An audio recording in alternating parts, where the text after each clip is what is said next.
Well, welcome to the latest edition of TV on the Net. I'm your host, Tom Vartanian. Today's show brought to you by American Credit Union, for every day, for everything.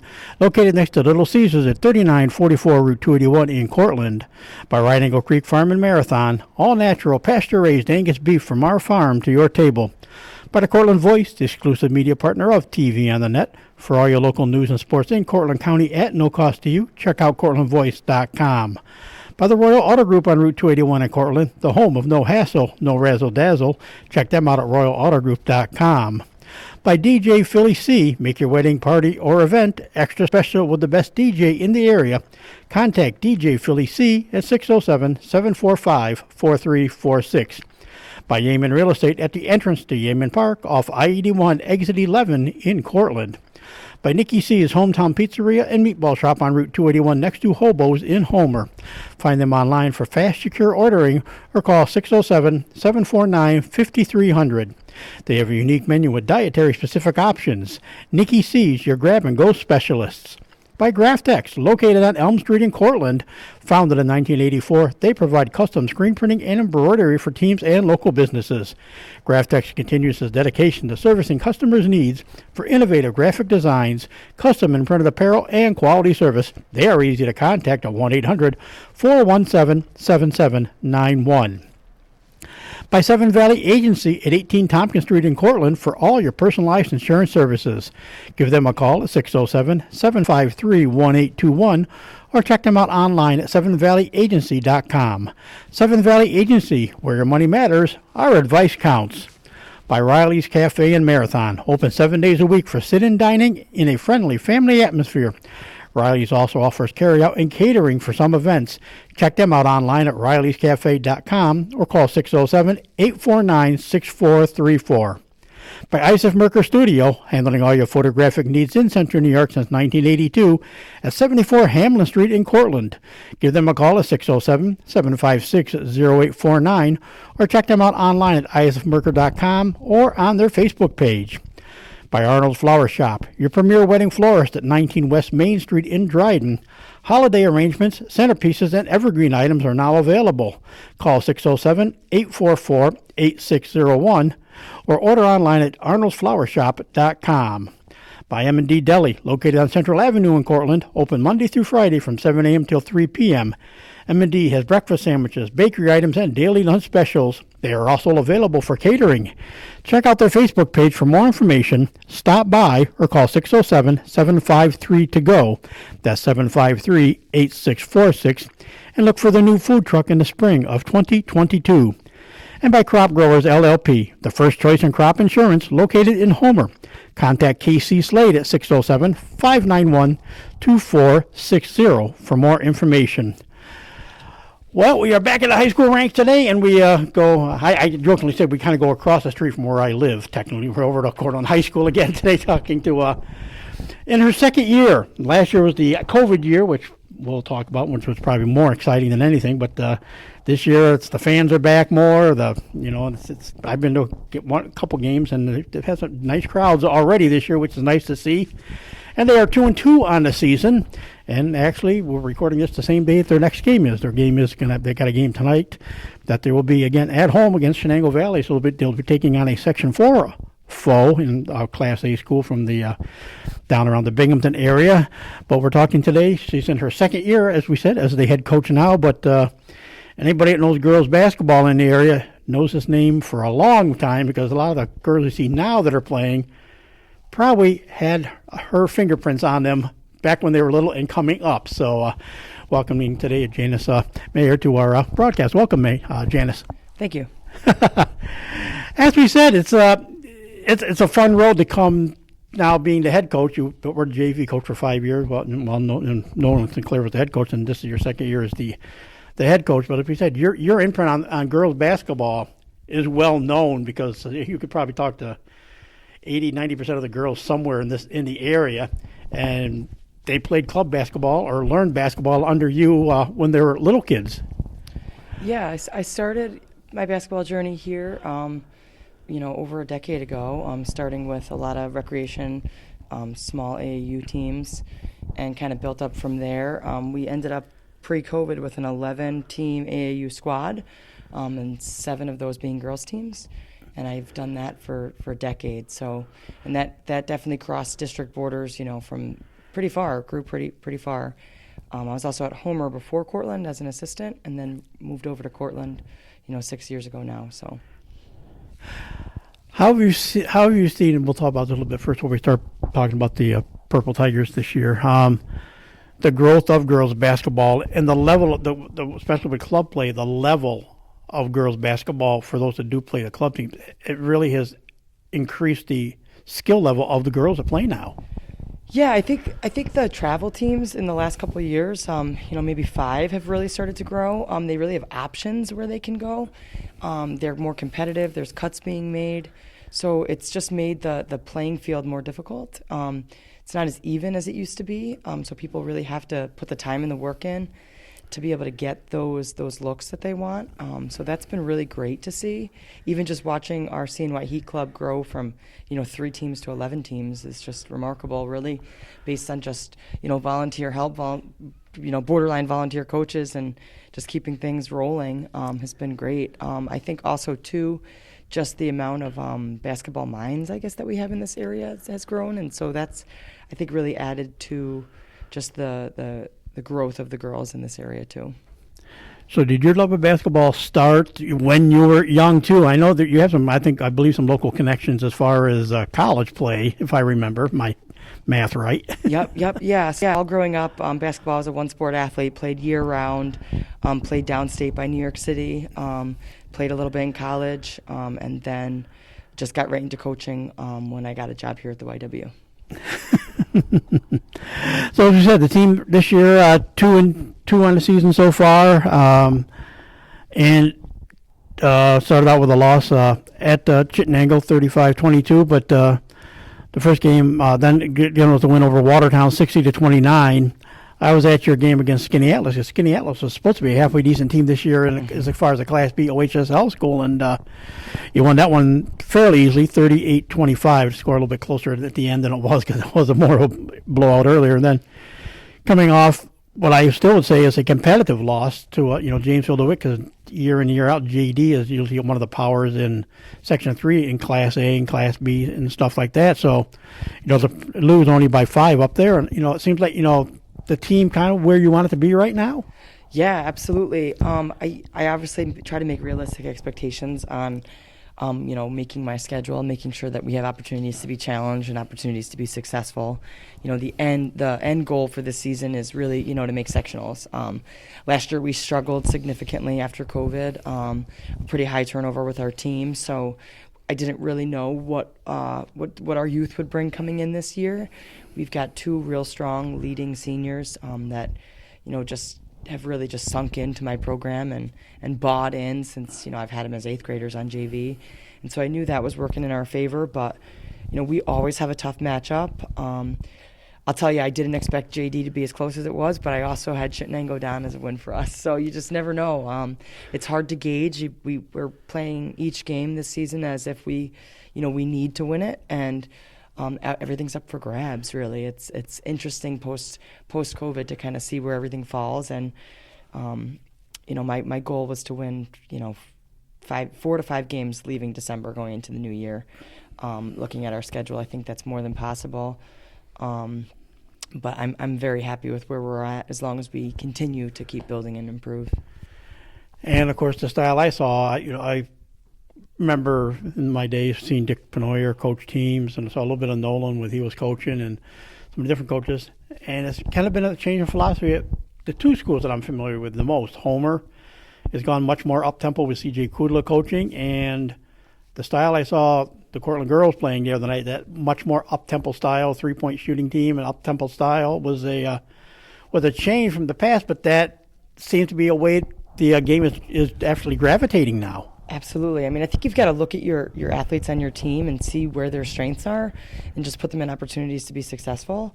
I think we do a pretty nice job with guidance and reminders of when we can speed that game up without compromising, the sport itself and the win, and when we need to slow it down. Looking at Jamesville DeWitt, we did try to match their speed in that first half, and the game was still close-ish. I think it was about 9 points, but we had 15 turnovers, in the first half. So that wasn't good for us, So we slowed down where we can.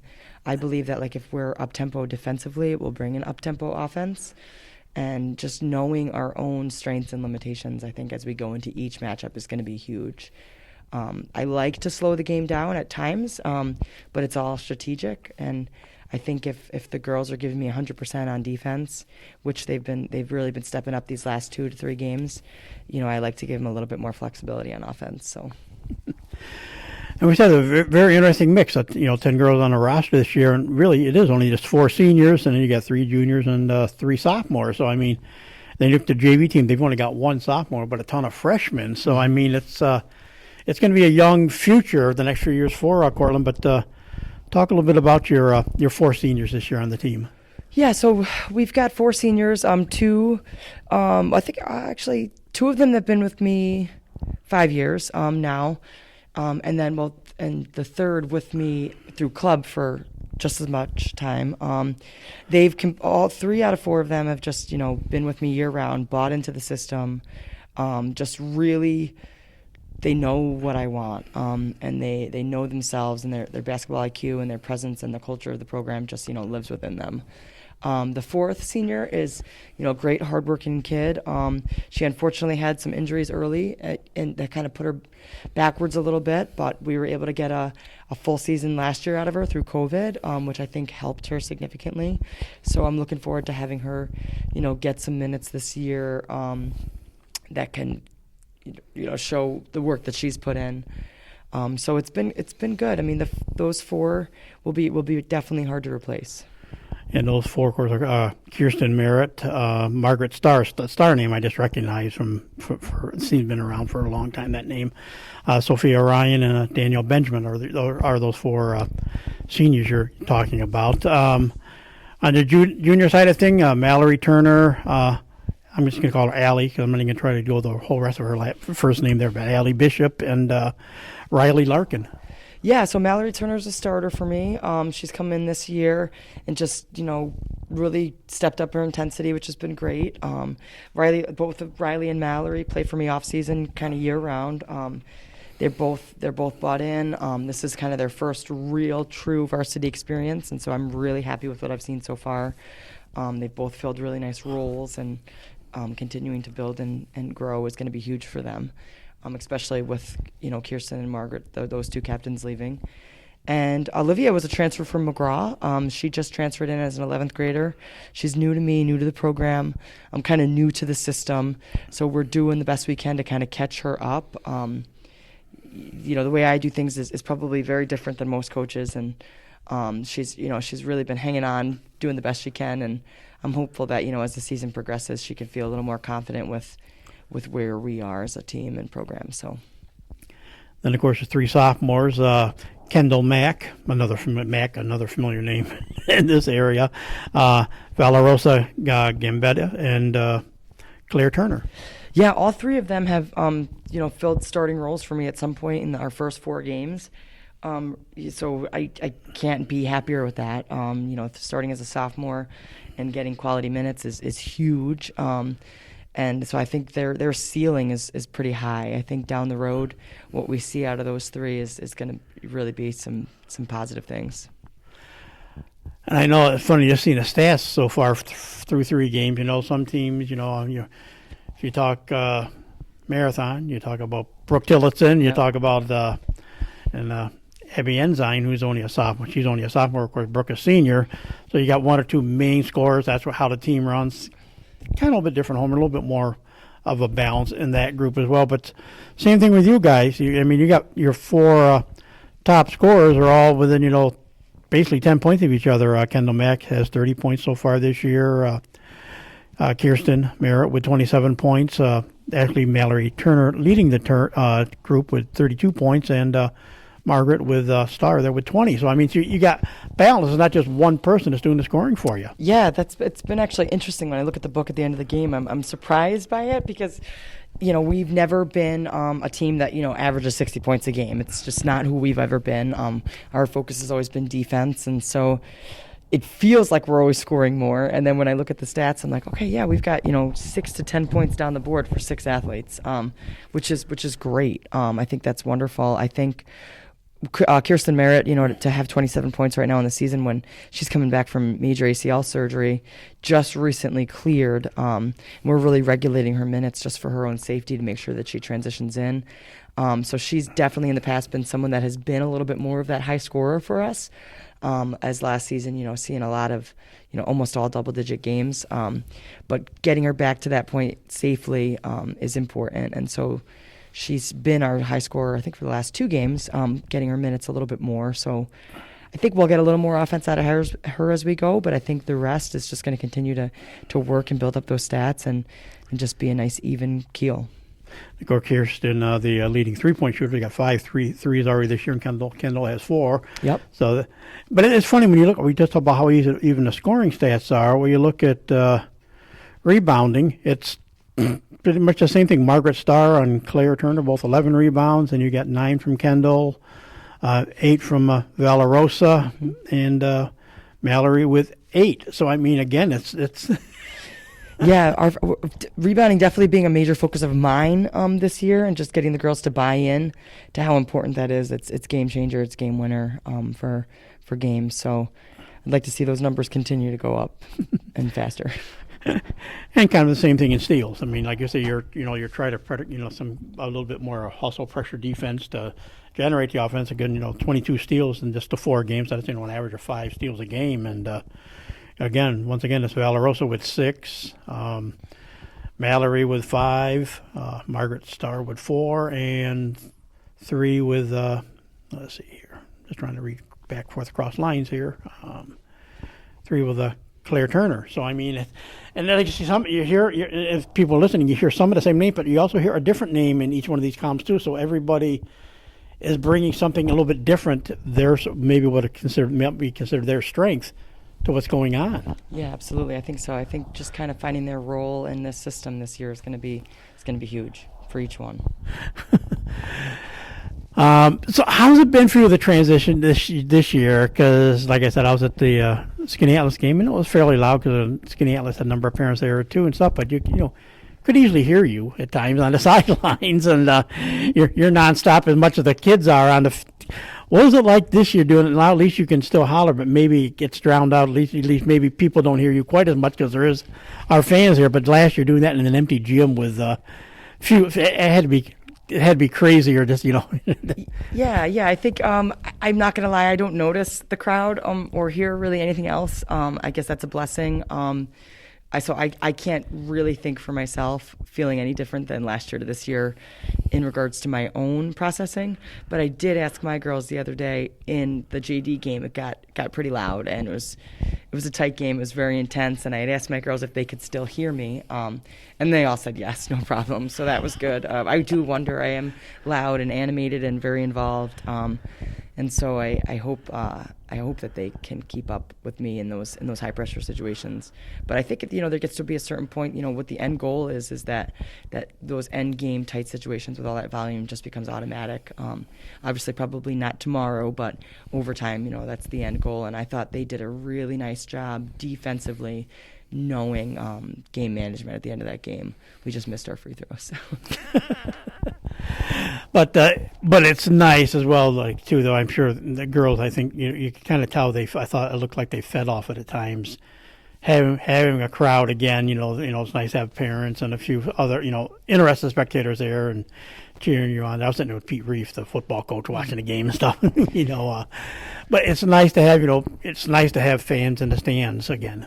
Yeah, absolutely. I think you're right. I think that they definitely feed off energy. I tell myself sometimes that if I stop talking, they stop working sometimes. And so I think that having those fans back is really motivating for them.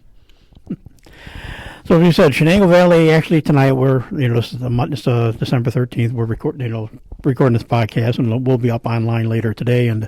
But they do have a game tonight against Shenango Valley at home. So again, it's a nice thing. You kind of get a 4-game home stretch here, but then it gets hit the road though here before the holidays are over. Next up is a trip to Oswego on Friday night, the 17th. You head off to Oswego.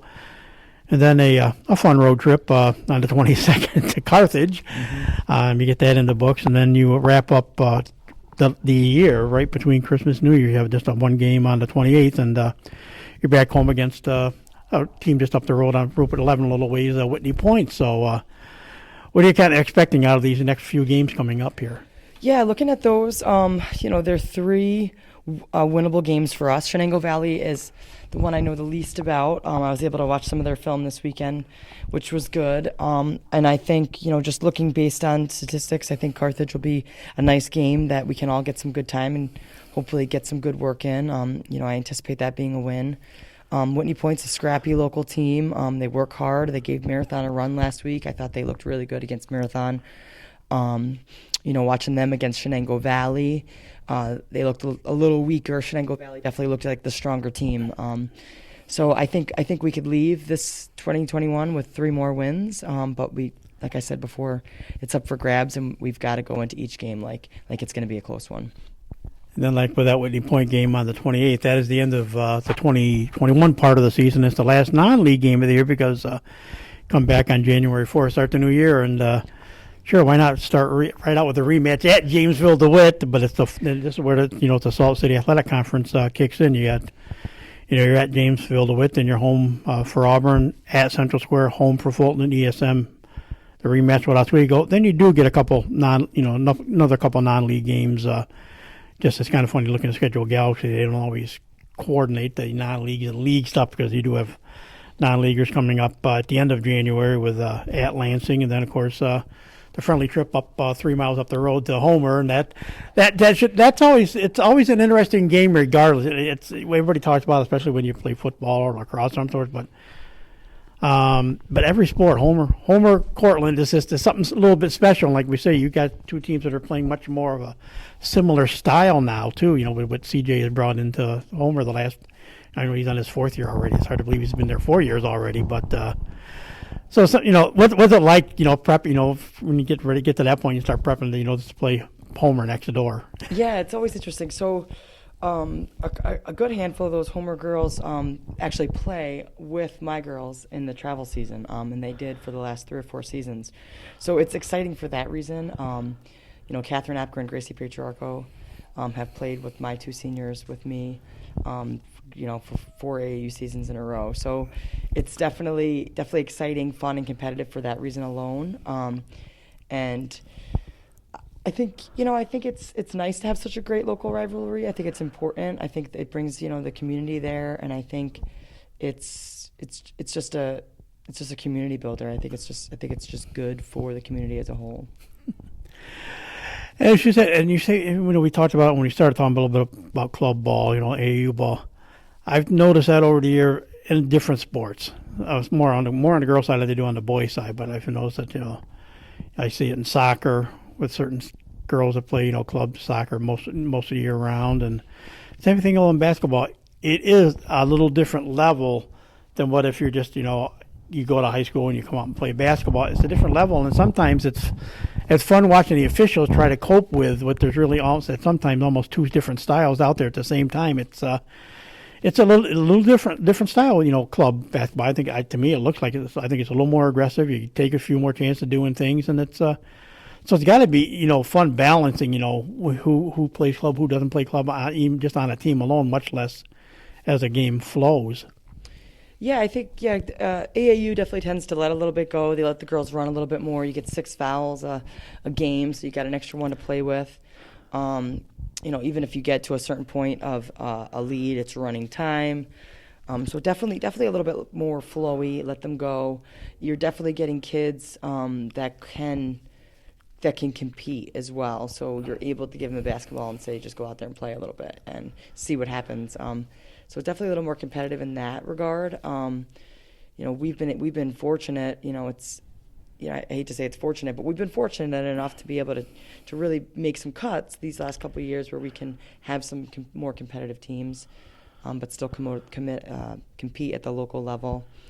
I'm also really blessed that 8 out of 10 of my girls play on my AAU team for Cortland, and one, Sophia, the other senior that came back fairly healthy last year. She played a lot in off-season fall ball and summer league. So they start to blur together, I guess, a little bit for me. So I'm lucky in that regard. But it's really nice for me to add some of these other athletes from the other schools. We have Abby Teichman over at Groton, and Gracie and Catherine at Sarasota who played for me for many years too. And so just to be able to put those styles and those different ways together, I just think it broadens their game. I know one, I think you played for you too, and of course she's over at TC3 now, Carissa Wilbur, because I remember you were at her, the game she scored 1,000 points. I remember my daughter was there taking pictures of that, and I said but I remember there people saying that you were there to watch her play and stuff, and so it's got to feel nice to see, the girls like that you've worked with when they were younger, to see them, reach milestones at their schools, whether it's, Cortland or anywhere. Oh, yeah, absolutely. I mean, I have newspaper articles in my office at the Y right there, that has multiple girls from multiple programs, and I always joke around with, them. I say, I hope you have a great season, except when you play Cortland. And so I think it's great. Yeah, Carissa's playing at TC3, and I'm looking forward to getting to a game for hers. And I know Gracie's up for grabs here on beating a huge homer record here in the next couple of weeks, and as well as Brooke over at CNY Heat, over at Marathon. Brooke played with us for quite a few years as well, but she did, up her competition level a little bit and go down to Southern Tier Fury, I think it's called, just last season. So yeah, it's a blast. I enjoy winter for those reasons. I try to catch as many games as I can and give them that support when I have the time. How different is it, like I say, we talked about Cortland here, we're talking, we're kind of drifting into this club conversation, which is good anyways. I know the club levels, from say, Section 4 to Southern Tier area compared to you get to see CNY Heat in the Syracuse area. Is there a big difference in the, or just the talent pool might be a little bit different? Not anymore. I think in our area here in Central New York, Cortland Homer area, we've expanded where we've gotten some out of towners come by and play with us. We've competed really well in the Binghamton, Syracuse, Cortland area. Even as far as those Macedon tournaments and maybe some borderline Pennsylvania tournaments. Once you start hitting the cities, we went to Philly one year and went 0-4, but anything super local, within I'd say an hour and a half radius, we've stayed very competitive.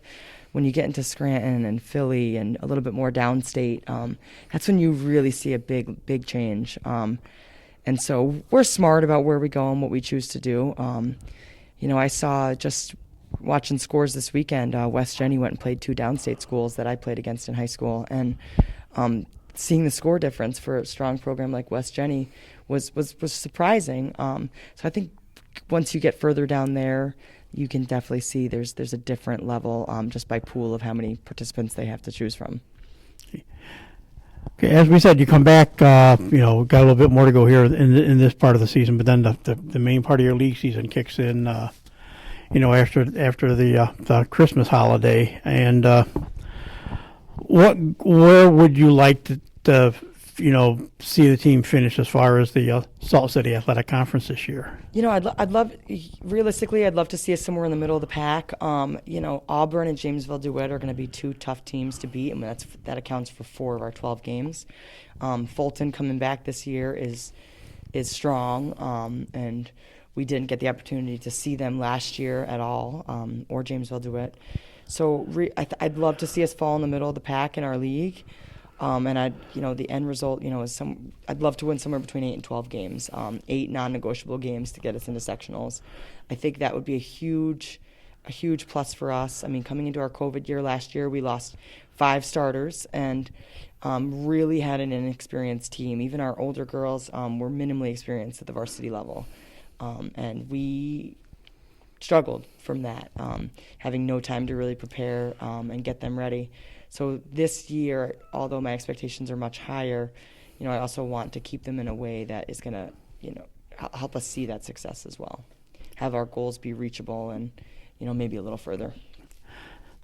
So basically, the girls went through that COVID season last year, didn't know if you're going to have a game day to day, a lot more ifs and what would happen and what could happen, stuff like that. And again, no crowds. This year, it's try to get back to normal, but also it's ironically some of the surrounding counties are getting higher outbreaks now of COVID again. And of course, since it's indoors, it always makes it a little bit more Are you concerned? I know how things will play out, as the rest of the season goes on, or you pretty much think the girls are ready to deal with no matter what happens. Yeah, I think I'm not super worried. I think we'll be okay. I think things are going to pan out exactly how they're going to pan out, and just the way things have been for the last year and a half, almost 2 years.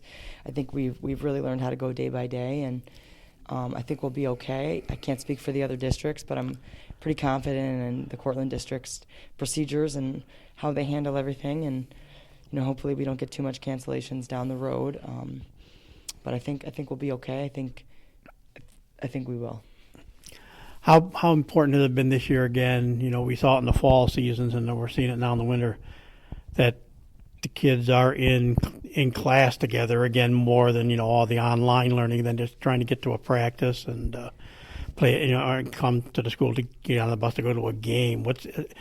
Have you felt that has been a nice, that the kids are all are spending more time together again? There's not that distance where teenagers especially they like to congregate and at least be together in whatever form they can do. So do you think that's been a big help this year too? Yeah, I feel like this year feels pretty close to normal. We've tried to really replicate what we've done in the past through some traditions and team bonding and some dinners, and so I think that's been nice, being able to decide what they're going to wear in school for home games. It's those little things that do matter at the end of the day that you don't think matter till they're gone. Yeah, I think coming off the bus after sitting at home all day and playing a game at 5 or 6 or 7 o'clock at night is really, really difficult. We played Watertown at 6 o'clock. We did very well, but I had opened the gym for a couple hours in the morning just to get kids up and shooting some baskets, just because I think that is really difficult. I think, seeing people at school and just having that identity as being a part of the basketball program is really important. So again, like you said, you're leading on the seniors this year. Again, like you said, there's for not even half the roster of seniors, but for seniors, how is it knowing this is their last go around too? It's not like college where I got an extra year because of COVID. This is their final go around. How important is it to keep everything on a good normal keel and get as much time for these seniors one more season. Yeah, I think this year is going to go by quick. I tell them it's going to be over before we know it. And so I think, their time has come. They put the work in, these seniors, and it's their time to get, what they deserve. And last year, I feel like we got robbed just by not really having a good flow or a good being. But I think this year is really important for them to just embrace what they've worked for the last, 4 to 5 years for some of them. I think looking forward, I think we have so much potential in our youth, but I think it's going to be most important for my seniors to leave those leadership skills, and that voice is what we'll be missing without them. But I fully anticipate that I have some sophomores and juniors that are going to step up next year and take that role. There's definitely some promise coming up if we just continue to build. 16 more games leading us into sectionals, and every game is important to win, but it's also important to continue to improve. What a little bit about the JV team. It was fun watching the JV team. They were okay in the first and third quarters, but they seemed to get stronger and played good second and fourth quarters, and those second and fourth quarters, which helps them get a win against Skinny Atlas as well when they played. But talk a little bit about what Lisa Barrett's doing with that group. And like we said, there's just the one sophomore on that team, and then a group of freshmen and an eighth grader in Lillian Tinker. Yeah, and actually their sophomore hasn't been able to play this year, even because of some injuries and some other obligations. So she hasn't had any time on the floor really at all. So really ninth graders, and so we had a really nice bunch of ninth graders show up and try out. It was really nice to see over a dozen kids try out for the team. We did have to make some cuts, which is never fun at that level, but nice to see numbers rising. A handful of them returning from last year, 3 starters, which definitely helps them. Obviously a short season last year, so they didn't get a lot of time to kind of get rolling. And then they've got some decent athletes in their youth, as well as Lillian Tinker as an 8th grader. So I think there's some promise. I think COVID hurt that age and a little bit younger, more than my age, because those years that they missed were fundamental years. And so they definitely have some work to do, but they have a nice long season to do it. And I think Coach Bird's done a nice job, considering that there's definitely kids coming in this year that haven't had the experience that some of my JV teams in the past have had coming in. So the playing a little bit of catch up, but I think what we've seen across the board, JV programs are all in that same boat. Besides Jamesville do it, we've been lucky to see some even keeled teams that also have their moments of struggle. So like we said, it's game time today. Actually, it's recording that they had a game tonight, 7:15 against Shenango Valley, and then of course 2 road games before closing out their 2021 part of the season on December 28th with a home game. You might as well. I'll say it's a noon tip off, but it's technically 11:45. But say, hey, look, it's a new time tip off. It's in between the winter break season, but against Whitney Point to close out the new year. So we encourage fans to come out and watch the games. Like I said, it's been fun. It was wild. I got a chance to go out, and it's one thing I missed. As soon as I retired, I had a whole year where I really couldn't go watch anything. So it's kind of, I've been trying to drift out a little bit and catch some games here and there when I can to watch some, some of these kids again play, because I do miss going out and seeing the kids play. So so far it's been kind of, Cortland High has been my home. I got to get over to Homer yet, but I've been, Cortland, I've been seeing the boys, I've seen the girls about both now. So, but Janice, we want to congratulate you, on a nice start. A couple surprises, like you said, you thought you'd beat Chittenden, but then you turned around, and even though you lost to them, then you lost to JD, but you played JD competitive. So it's things are looking bright for the team, and we wish you the best of luck this year. Thank you very much. And that will do it for this edition of TV on the Net. Today's show brought to you by AmeriQ Credit Union, for every day, for everything. Located next to Little Caesars at 3944 Route 281 in Cortland. By Right Angle Creek Farm and Marathon, all natural, pasture-raised Angus beef from our farm to your table. By the Cortland Voice, the exclusive media partner of TV on the Net. For all your local news and sports in Cortland County at no cost to you, check out CortlandVoice.com. By the Royal Auto Group on Route 281 in Cortland, the home of no hassle, no razzle-dazzle. Check them out at RoyalAutoGroup.com. By Yeaman Real Estate at the entrance to Yeaman Park off I-81, exit 11 in Cortland. By DJ Philly C, make your wedding, party, or event extra special with the best DJ in the area. Contact DJ Philly C at 607-745-4346. By Nikki C's Hometown Pizzeria and Meatball Shop on Route 281 next to Hobo's in Homer. Find them online for fast, secure ordering or call 607-749-5300. They have a unique menu with dietary-specific options. Nikki C is your grab-and-go specialist. By Graftex, located on Elm Street in Cortland. Founded in 1984, they provide custom screen printing and embroidery for teams and local businesses. Graftex continues its dedication to servicing customers' needs for innovative graphic designs, custom and printed apparel, and quality service. They are easy to contact at 1-800-417-7791. By Seven Valley Agency at 18 Tompkins Street in Cortland for all your personalized insurance services. Give them a call at 607-753-1821 or check them out online at sevenvalleyagency.com. Seven Valley Agency, where your money matters, our advice counts. By Riley's Cafe and Marathon, open 7 days a week for sit-in dining and a friendly family atmosphere. Riley's also offers carry-out and catering for some events. Check them out online at rileyscafe.com or call 607-849-6434. By Isaac Merker Studio, handling all your photographic needs in Central New York since 1982 at 74 Hamlin Street in Cortland. Give them a call at 607-756-0849 or check them out online at isaacmerker.com or on their Facebook page. By Arnold's Flower Shop, your premier wedding florist at 19 West Main Street in Dryden. Holiday arrangements, centerpieces, and evergreen items are now available. Call 607-844-8601 or order online at arnoldsflowershop.com. By M&D Deli, located on Central Avenue in Cortland, open Monday through Friday from 7 a.m. till 3 p.m. M&D has breakfast sandwiches, bakery items, and daily lunch specials. They are also available for catering. Check out their Facebook page for more information. Stop by or call 607-753-TO-GO. That's 753-8646. And look for their new food truck in the spring of 2022.